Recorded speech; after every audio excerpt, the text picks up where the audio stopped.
Assalamualaikum. My name is Maria Gania and I am from Real Scholar School System. We are going to have another lecture of English and we started earlier with the parts of speech और उसमें हमने क्या discuss किया था, हमने articles discuss किए थे. The next part of speech that we are going to discuss is pronoun. Pronoun क्या है? Pronoun ऐसे words हैं that replace noun. ये वो words हैं जो noun को replace करते हैं. For example, Ali is a boy. अब अली क्या है? अली एक नेमिंग वर्ड है, एक नाउन है. And the word that is going to replace Ali is a pronoun he. He is 6 years old. अब हम बार बार से अली प्रोनाउन जो है, we are not going to use that. What we are going to use, we are going to replace Ali with a word he, और उस he को हम क्या कहते हैं? We call it pronoun. तो ऐसे words जो किसी भी noun को replace करते हैं, they are used instead of noun, they are called pronouns. अब pronouns जो हैं उनके यूज, उनके प्लेसमेंट को देखने के लिए first of all we need to know the basic structure of English language. English language में whenever you are making a sentence you need to have a structure जिसको हम SVO कहते हैं. What is this SVO? S stands for subject, V stands for verb and O stands for object. What is subject? Subject is any person or anything that is doing an action.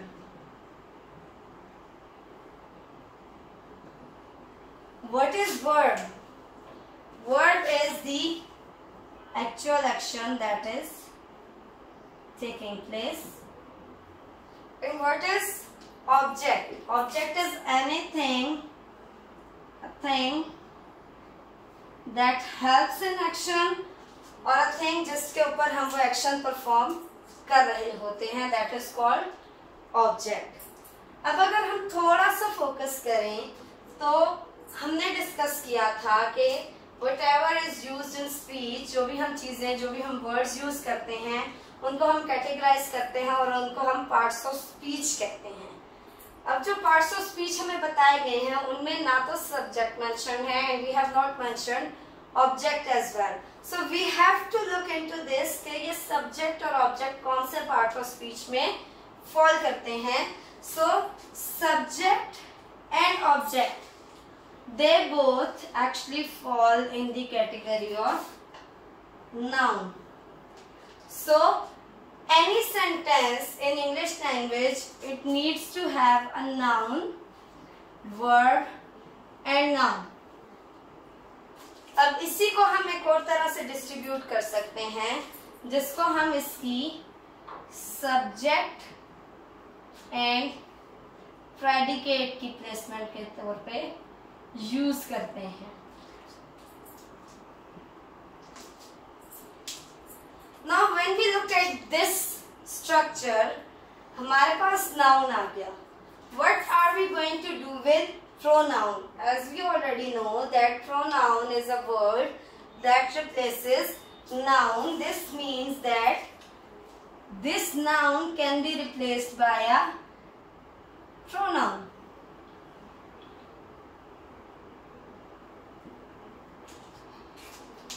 Now let's the same example again. As I wrote, Ali is a boy. He is 6 years old. We have noun. Again, noun. Sentence के start पे भी noun है, end पे भी noun है. And here at the start of sentence we have replaced Ali with a word and we are going to call it pronoun. When we look at pronouns, we have very specific pronouns, and we have 7 types of pronouns. We are going to have a look on them with the help of a table. और उस table में we are going to deal with first 3 types: personal pronouns, possessives, and reflexives. We have this table here. We are going to make 3 columns. इसको छोटा कर लेते हैं first वाले को, and then सेकेंड और थर्ड को हम थोड़ा सा ब्रॉड कर लेते हैं. The first type that we have is personal pronoun. Second one we have is possessive pronoun, and third one is reflexive. अब ये तीनों कैटेगरीज जो हैं वो उन्हीं सेम प्रोनाउन से बनेगी. और सबसे मजे की बात ये है कि ये जो प्रोनाउंस हैं ये बेसिकली जो हमारे एक्चुअल नाउन्स हैं उनको रिप्लेस करते हैं. यहाँ पे भी हम इनकी 3 कैटेगरीज बनाएंगे.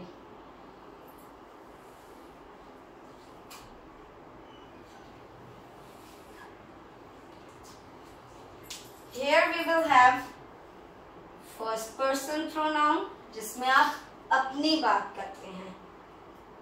Then we will have second person pronouns जिसमें आप सामने वाले की बात करते हैं. किसी ऐसे बंदे को जो आपके सामने बैठा हुआ है, you are going to address him और her with second person pronoun. And then we have third person pronouns जिसमें हम किसी भी और बंदे की जो ना तो आप जिसमें काउंट हो रहे हैं ना आपके सामने वाला है, anyone who is not present at that time, आप उसको एड्रेस करते हैं थर्ड पर्सन प्रोनाउन को यूज करते हुए. So the very first personal pronoun is I, and I represent one person, so we call it first person singular pronoun. Second one is we.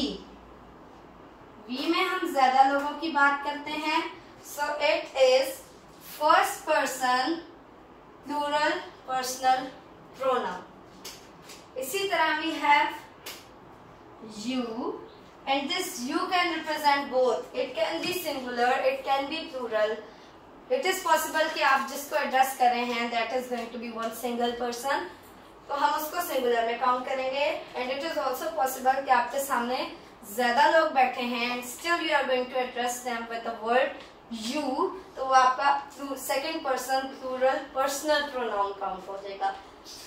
First person भी count करेंगे, वो singular है या plural है ये भी हम चेक करेंगे, और वो किस कैटेगरी में फॉल कर रहा है, वो पर्सनल की कैटेगरी में फॉल कर रहा है.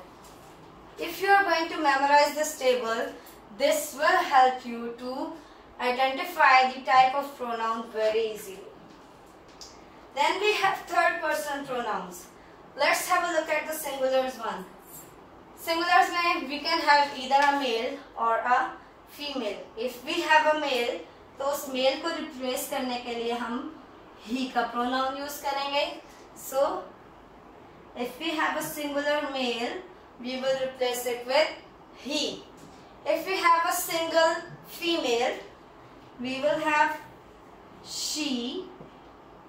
ये दोनों क्या हैं? ये हमारे सिंगुलर प्रोनाउंस हैं, किसके? थर्ड पर्सन के. We have another one. It is used to replace any non-living thing that plays the role of subject. उसके सब्जेक्ट ऑब्जेक्ट की प्लेसमेंट को भी हम थोड़ा सा डिस्कस करेंगे आगे. Then we have a plural one. एक हमारे पास प्लूरल प्रोनाउन है थर्ड पर्सन में, दैट इज दे. हमारे पास जो एक्चुअल प्रोनाउंस हैं जिनको हम रिप्लेस करने के लिए यूज करते हैं, वो हमारे पास यही प्रोनाउन है, I, we, you, he, she, it and they. इन्हीं से हम आगे पोजेसिव्स और रिफ्लेक्सिव्स क्रिएट करेंगे.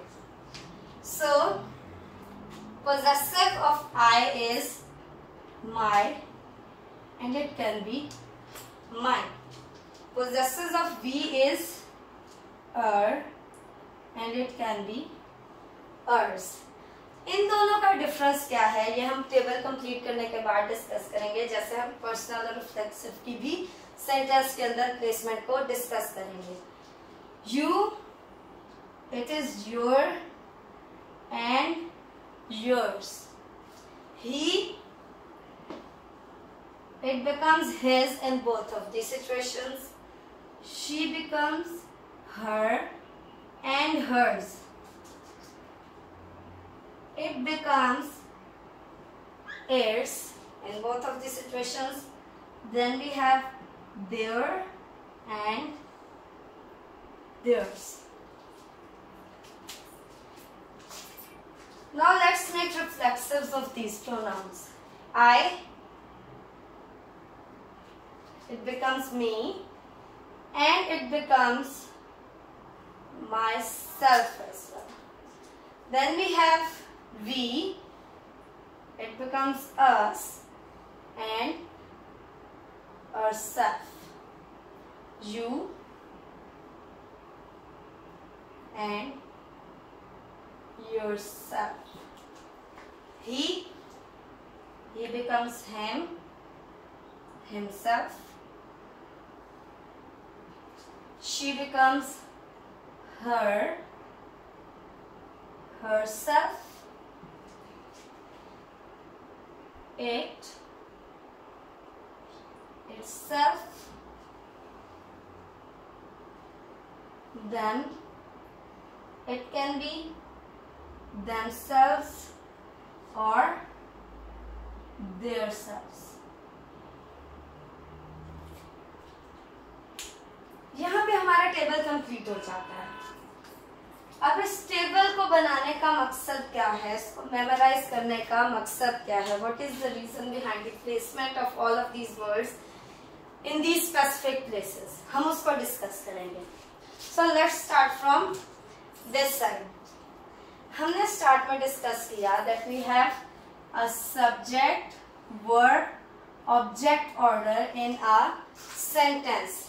ये क्या है, ये हमारा एक सिंपल एक्टिव सेंटेंस है. इसी को हम जब पैसिव में चेंज कर देते हैं, हम इसको ऑपोजिट डायरेक्शन में ले जाते हैं, ऑब्जेक्ट वर्ब सब्जेक्ट बना देते हैं.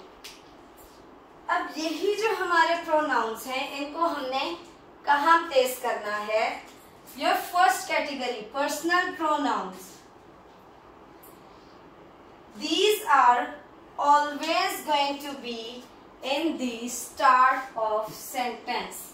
चाहे आपके सेंटेंस के स्टार्ट में सब्जेक्ट है या ऑब्जेक्ट है, उसने इन्हीं पर्सनल प्रोनाउंस में चेंज होना है. आपका कोई भी नाउन है, चाहे वो सब्जेक्ट का रोल प्ले कर रहा है या ऑब्जेक्ट का रोल प्ले कर रहा है, उसको जब हम चेंज करेंगे प्रोनाउन में, तो वो जो रिप्लेसमेंट है वो इसी फर्स्ट पर्सनल प्रोनाउंस की कैटेगरी में से आएगी. So in the start of sentence you will always have a personal pronoun. In the end of sentence you will always have a reflexive pronoun. अगर आप किसी भी अपने आप की बात कर रहे हैं, you are talking about your own self, you are talking about someone else, a third person, you are addressing someone, और उसको एज एन ऑब्जेक्ट या आप सेंटेंस के एंड में उसकी बात कर रहे हैं, चाहे वो एक्टिव सेंटेंस है चाहे वो पैसिव सेंटेंस है, दोनों सिचुएशंस में आपके जो है सेंटेंस के एंड में आपके रिफ्लेक्सिव्स यूज होंगे. नाउ कम्स द पॉइंट कि पोजेसिव्स कहाँ यूज होते हैं. पोजेसिव्स जैसे हमारा जो वर्ड है, इट रिप्रेजेंट्स कि ये पोजेशन शो करते हैं. पोजेशन क्या है कि जब आप किसी चीज को ओन करते हैं तो आप उसके बारे में बात करते हैं. कि फॉर एग्जाम्पल मेरी एक बुक है, क्योंकि वो मेरी है। Who owns that book? I owns that book. ठीक है, मैं उसका मालिक हूं, तो मैं क्या करूंगी, मैं एक possessive pronoun यूज करूंगी, that is my, to represent that who is the owner of that book. इसी तरह अगर कोई और लड़की है तो we will say her book, जैसे हमारे पास her की कैटेगरी है, his book, your book, her book, इस तरह के हम प्रोनाउंस यूज करेंगे। अब इन दोनों में डिफरेंस क्या है, काम माय का भी वही है, माइन का भी वही है, दोनों ने पोजेशन शो करनी है, उनका डिफरेंस क्या है? छोटा सा इजी सा डिफरेंस है,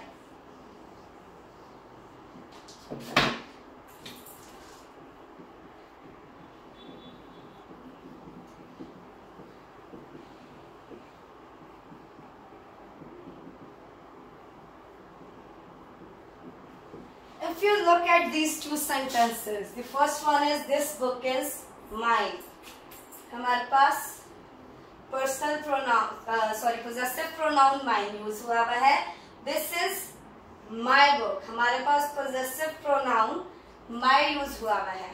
सो दिस मीन्स कि ये जो फर्स्ट वाली कैटेगरी है पोजेसिव प्रोनाउंस में, ये कहाँ यूज होते हैं? They are always followed by a noun. इनके फौरन बाद आपको एक नाउन नजर आएगा, वो वर्ड होगा, वो चीज होगी जिसकी पोजेशन आप शो कर रहे हैं। जबकि जो सेकंड वाली कैटेगरी है पोजेसिव्स की, वो क्या है? They are not followed by that noun. जिस चीज की पोजेशन शो की जा रही है उस नाउन में और उसके प्रोनाउन में, जो पोजेसिव प्रोनाउन है, बीच में एक गैप होगा, एक लिंकिंग वर्ड यूज किया जाएगा, वो दोनों साथ में नहीं होंगे। मतलब जो पोजेसिव प्रोनाउंस हैं फर्स्ट कैटेगरी वाले, उनके फौरन बाद ही उनका जो ऑब्जेक्ट है वो प्लेस किया जाएगा, और जो सेकंड कैटेगरी वाले हैं उनका जो नाउन है, जो ऑब्जेक्ट है, वो उससे पहले मेंशन किया जाता है। सो इसलिए इसको इस सीक्वेंस में मेमोराइज करना जरूरी है। Then we have reflexives. Reflexives की भी हमने 2 टाइप की कैटेगरीज लिखी हैं, and we said that these are used at the end of sentences. For example, he is loved by me. I love him. दोनों सेंटेंसेस में डिफरेंस क्या है? दोनों सेंटेंसेस में ये डिफरेंस है कि फर्स्ट सेंटेंस में हमने बाय यूज किया है। This by indicates that this one is a passive sentence. Second one में हमने कोई बाय यूज नहीं किया, this means it is an active sentence. अब अगर फोकस करें, like I told you that reflexives are always going to be at the end of sentence. End of sentence means that they will always be after verb. Verb क्या है हमारा? Loved and loved. ये हमारा verb है।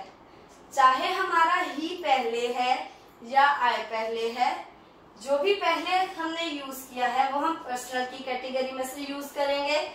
जब भी हम verb के बाद की बात करेंगे, चाहे वो अपनी बात है या किसी और की बात है, हम रिफ्लेक्सिव्स यूज करेंगे। हमने मी और हिम का रिफ्लेक्सिव यूज किया है।